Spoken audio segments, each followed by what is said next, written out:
Kejaksaan Agung menggeledah rumah mantan Menteri Lingkungan Hidup dan Kehutanan Siti Nurbaya Bakar terkait kasus alih fungsi lahan. Namun Kejaksaan Agung belum menjelaskan secara detail hasil penggeledahan tersebut. Kejaksaan Agung menggeledah rumah mantan Menteri Lingkungan Hidup dan Kehutanan Siti Nurbaya Bakar dan penggeledahan terkait penyidikan kasus dugaan korupsi tata kelola kebun dan industri sawit. Siti Nurbaya merupakan Menteri Lingkungan Hidup dan Kehutanan selama 2 periode sejak tahun 2014 sampai dengan 2024. Tidak hanya rumah Siti Nurbaya, Kejaksaan Agung juga menggeledah sejumlah tempat, diantaranya sebuah rumah di Matraman, Jakarta Timur, sebuah tempat di Rawamangun, dan sebuah tempat di kawasan Bogor dan Jawa Barat.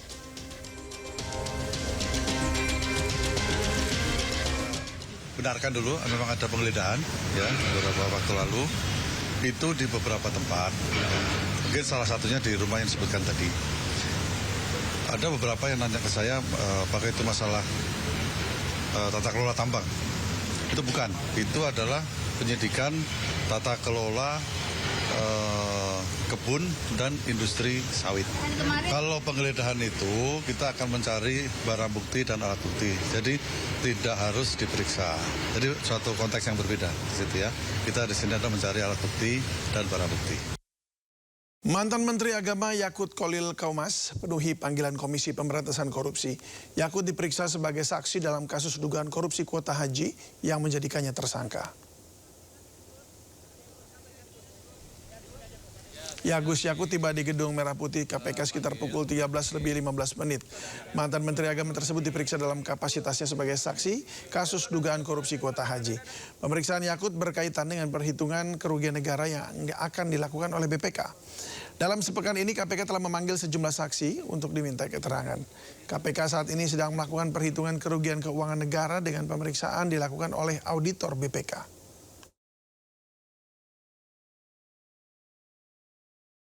Dipanggil kembali sambil jalan ya? Iya, sambil jalan aja Gus. Ya, ayo. Untuk memberikan kesaksian atas saudara Iswah, gitu ya, itu aja. Terkait kerugian negara ditanya dulu. Iya, sebelum tahu, ya. Saya mohon izin ya, saya mohon izin lewat ya Mas. Mohon izin ya, mohon izin ya. Mohon izin Mas, mohon izin lewat Mas.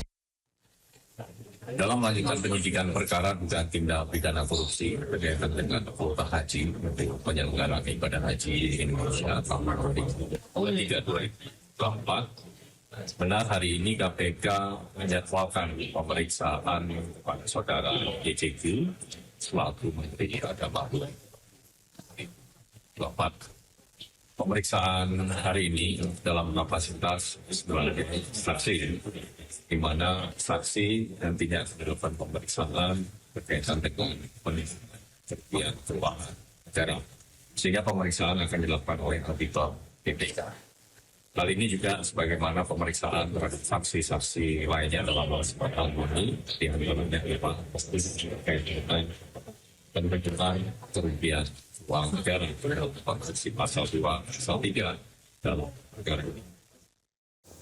Presiden ke-7 Joko Widodo menanggapi santai soal kasus dugaan korupsi dana haji yang menerpa mantan Menteri Agama Yakut Kholil Kaumas, meskipun namanya disebut-sebut dalam pemeriksaan saksi. Jokowi menegaskan tidak pernah memberikan perintah kepada menteri atau anak buahnya untuk melakukan tindak pidana korupsi.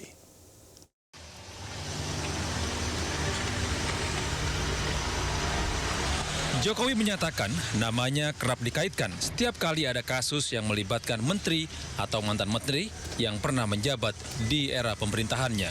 Meski demikian, Jokowi menegaskan tidak ada perintah presiden kepada jajaran kabinet untuk melakukan praktik korupsi.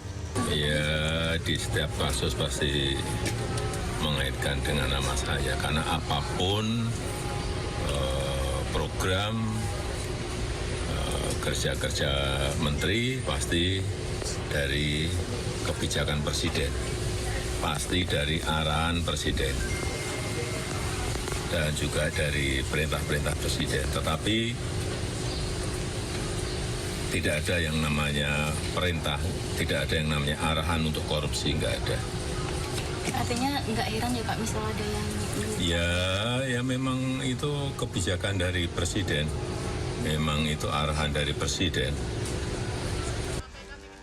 Sementara itu, Komisi Pemberantasan Korupsi terus melakukan penyidikan kasus dugaan korupsi terkait penentuan kuota dan penyelenggaraan ibadah haji di Kementerian Agama tahun 2023 hingga 2024. Dalam proses penyidikan tersebut, mantan Menteri Agama Yakut Khalil Qomas dipanggil KPK untuk dimintai keterangan dalam kapasitasnya sebagai saksi.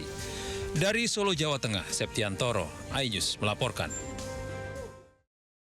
Presiden ke-7 RI, Joko Widodo menyebut kasus fitnah ijazah harus sampai di pengadilan. Meski ia telah memaafkan 2 tersangka kasus ini, namun Jokowi menegaskan proses hukum tetap berlanjut. Hal ini disampaikan Presiden ke-7 Jokowi di kediamannya di Solo, Jawa Tengah. Menurutnya, kasus pelaporan ijazah ke Polda Metro Jaya adalah urusan hukum. Jokowi menjelaskan pintu maaf selalu terbuka, namun memaafkan merupakan urusan pribadi. Sementara urusan hukum harus terus sampai ke pengadilan. Karena Jokowi menginginkan pengadilan sebagai forum untuk menunjukkan bukti mengenai kasus fitnah ijazah. Saya hanya menindaklanjuti artikel yang ditulis oleh Pak Lukas. Pintu maaf selalu terbuka. Tapi sekali lagi urusan memaafkan itu urusan pribadi ke pribadi. Kalau yang di Polda Metro itu sudah urusan hukum.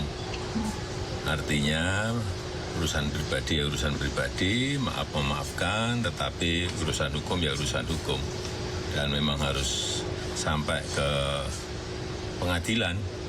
Karena kalau enggak, saya enggak punya forum untuk menyampaikan bukti mengenai kasus ijazah ini. Presiden ke-7 Joko Widodo membenarkan adanya perbincangan khusus dengan Presiden Prabowo Subianto beberapa waktu lalu. Salah satu bahasanya adalah terkait kondisi Indonesia dan situasi global.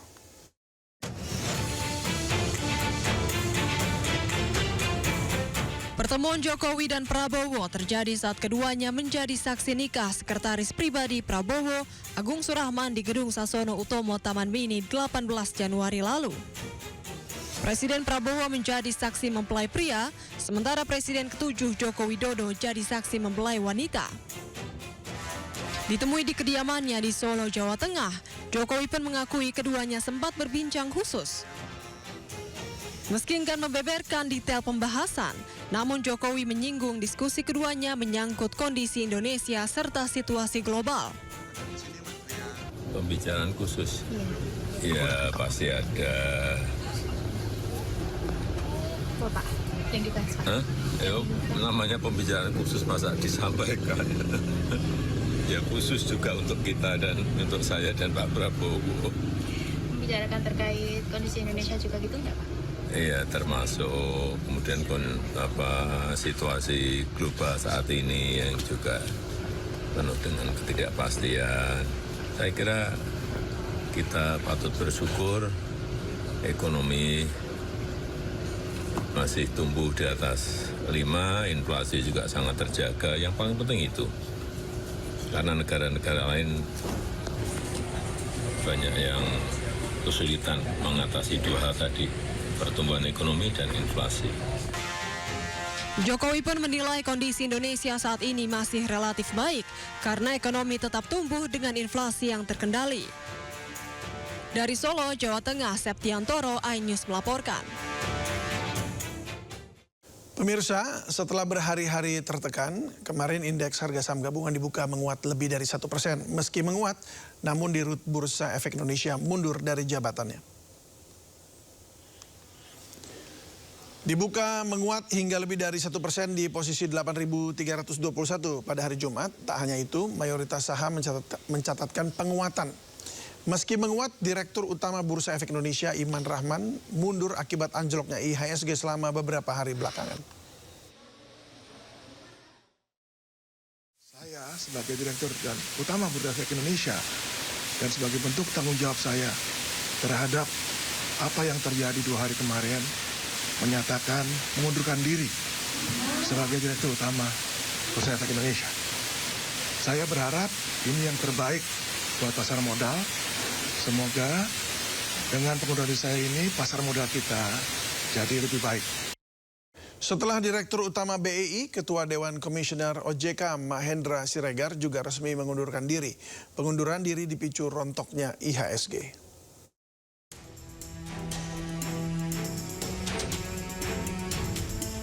Dalam siaran pers, OJK menyatakan Ketua Dewan Komisioner OJK Mahendra Siregar dan 2 pejabat telah menyampaikan mundur dari jabatannya. Selain Ketua Dewan Komisioner, Kepala Eksekutif Pengawas Pasar Modal, Keuangan Derivatif dan Bursa Karbon OJK, Inarno Jayadi, dan Deputi Komisioner Pengawas Emiten Transaksi Efek Pemeriksaan Khusus Keuangan Derivatif dan Bursa Karbon, Aditya Jayantara, juga mundur dari jabatannya. Mahendra Siregar menyatakan pengunduran diri merupakan bentuk tanggung jawab moral untuk mendukung terciptanya langkah pemulihan yang diperlukan. OJK menegaskan proses pengunduran diri ini tidak memengaruhi pelaksanaan tugas, fungsi dan kewenangan OJK dalam mengatur, mengawasi serta menjaga stabilitas sektor jasa keuangan secara nasional. Menteri Keuangan Republik Indonesia Purbaya menilai pengunduran diri Dirut Bursa Efek Indonesia Iman Rahman adalah sebagai bentuk tanggung jawab atas anjloknya IHSG 2 hari terakhir. Bahkan Purbaya juga menyebut amblesnya IHSG akibat kelalaian Iman dalam menindaklanjuti masukan dari MSCI.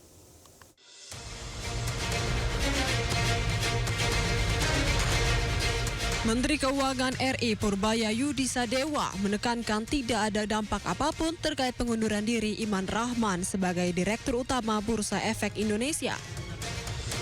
Menurut Purbaya, pengunduran diri tersebut merupakan bentuk tanggung jawab Iman Rahman menyusul runtuhnya IHSG 2 hari terakhir. Iman pun dianggap memiliki kesalahan fatal, yakni tidak menindaklanjuti laporan dari Morgan Stanley Capital International, MSCI, hingga membuat runtuhnya IHSG. Tanggapan saya itu, saya pikir sih positif sebagai bentuk tanggung jawab dia terhadap masalah yang timbul di bursa kemarin, karena dia kan tidak memfollow up masukan atau pertanyaan dari MSCI. Itu kesalahan yang fatal di situ sehingga kita mengalami koreksi yang dalam kemarin. Dan kalau nggak cepat dibetulin kan bisa mengganggu yang lain-lain. Dianggapnya ekonominya nggak stabil. Padahal kan saya perbaiki ekonomi dengan sungguh-sungguh. Sebelumnya IHSG dibuka menguat hingga lebih dari 1% di posisi 8.321. Tak hanya itu, mayoritas saham mencatatkan penguatan. Meski demikian, Direktur Utama Bursa Efek Indonesia Iman Rahman mengundurkan diri. Saya sebagai Direktur dan Utama Bursa Efek Indonesia dan sebagai bentuk tanggung jawab saya terhadap apa yang terjadi 2 hari kemarin menyatakan mengundurkan diri sebagai Direktur Utama Bursa Efek Indonesia. Saya berharap ini yang terbaik buat pasar modal. Semoga dengan pengunduran diri saya ini pasar modal kita jadi lebih baik. Terkait hal tersebut, Purbaya kembali menekankan bahwa pengunduran diri di Dirut BI merupakan sinyal positif bagi orang yang mengerti pasar modal. Dari Tim Liputan, iNews melaporkan. Informasi lainnya pemirsa, puncak peringatan hari lahir ke-100 Nahdlatul Ulama digelar di Istora Senayan, Jakarta pada pagi tadi. Sejumlah menteri dan tokoh hadir diantaranya Menko PMK Pratikno, Menteri Agama Nasaruddin Umar, Ketua MPR RI Ahmad Muzani, Ketua Umum PBNU Kiai Haji Yahya Khalil Stakuf. Istri Presiden keempat Republik Indonesia Abdurrahman Wahid, Sinta Nuriyah Wahid juga hadir, didampingi anaknya Alisa Wahid dan Yeni Wahid. Selain itu dihadiri juga perwakilan pengurus wilayah Nahdlatul Ulama dari 38 provinsi, serta pengurus cabang Nahdlatul Ulama se-Indonesia yang jumlahnya mencapai 548 cabang. Acara dimulai dengan pelaksanaan Istighosah Kubra, Mahalul Qiyam, doa bersama dan rapat besar yang diikuti oleh seluruh jajaran pengurus Nahdlatul Ulama. Agenda dilanjutkan dengan penggalangan donasi untuk membantu korban bencana yang terjadi di sejumlah wilayah di Indonesia dalam beberapa waktu terakhir. Peringatan Harlah ke-100 NU mengusung tema Mengawal Indonesia Merdeka Menuju Peradaban Mulia.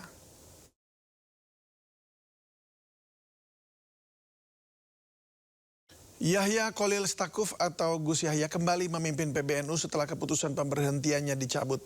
Sebelumnya Gus Yahya sempat dipecat Suriah PBNU. Rais Am PBNU mencabut keputusan pemberhentian Yahya Khalil Stakuf sebagai Ketua Umum PBNU. Keputusan ini sekaligus memulihkan status Gus Yahya sebagai pemimpin ormas Islam terbesar di Indonesia. Keputusan dibacakan Rais Am PBNU Miftahul Akhyar dalam rapat pleno PBNU. Perdamaian antara Miftahul Akhyar dengan Gus Yahya tercapai setelah keduanya menggelar dialog dan permintaan maaf Gus Yahya diterima Miftahul Akhyar. Tuan Organisasi Ulama dan kemaslahatan yang lebih besar, rapat pleno saat ini meninjau kembali menasah sanksi pemberhentian Kiai Yahya Stakuf yang telah ditetapkan dalam rapat pleno tanggal 9 Desember 2025 dan memulihkan posisi Kiai Yahya Stakuf sebagai Ketua Umum PBNU. 4. Memulihkan komposisi kepengurusan sebagaimana hasil muktamar ke-34 sebagaimana telah diperbarui dalam surat keputusan pergantian antar waktu tahun 2024.